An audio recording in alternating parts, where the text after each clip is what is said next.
Welcome back to another explainer. Today, we're diving right into something highly specific, but honestly, absolutely crucial in the real estate world. We are breaking down the Dodd-Frank ability to repay rule, and we're looking specifically at how it operates with seller-financed loans. Okay, let's dive into this. What exactly happens when temporary seller financing is used in a for sale by owner transaction? It sounds like a totally niched situation, right? But it's actually a critical scenario outlined in our source material. Grasping the mechanics here is going to unlock a ton of valuable insight into how modern real estate compliance actually plays out on the ground. Section 1. The scenario. Establishing the parameters. So the crucial thing to remember here is that this isn't just some broad rule for any random home sale. Our source document outlines a highly specific three-part trigger.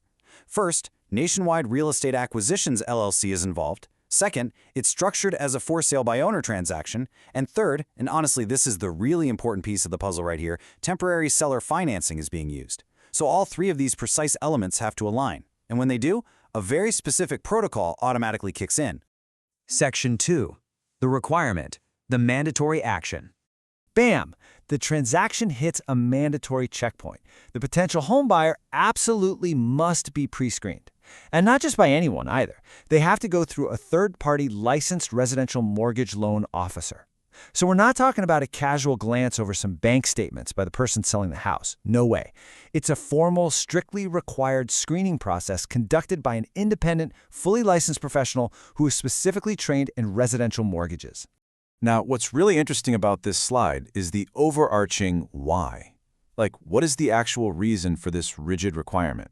Why on earth would you inject an external third-party loan officer into a for sale by owner situation? I mean, that's a setup that usually prides itself on completely cutting out the middleman, right? Well, to understand that, we have to look at the legal framework backing this whole thing up. Section 3. The law. Dodd-Frank compliance. According to our source material, the real reason for this loan officer requirement is to show absolute proof that the potential homebuyer was, and I'm going to read the exact phrasing from the text here, processed in compliance with the Dodd-Frank Act. See how that works? It brilliantly illustrates the direct link between that mandatory screening step and federal law. Bringing in this licensed third party isn't just some arbitrary preference. It's a built-in structural mechanism designed to guarantee and officially document strict adherence to Dodd-Frank. Section 4. The ultimate goal. Proving the safeguard. Let's move to and see how this builds across the transaction timeline. Look at step 1. The buyer is pre-screened by that third-party loan officer we just talked about. That naturally moves us to step 2.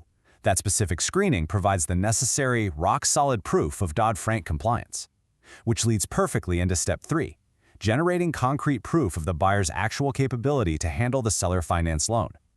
So this step-by-step flow takes what might initially look to a buyer or seller like, just an annoying bureaucratic hurdle, and reveals it to be a rigorously structured legal safeguard.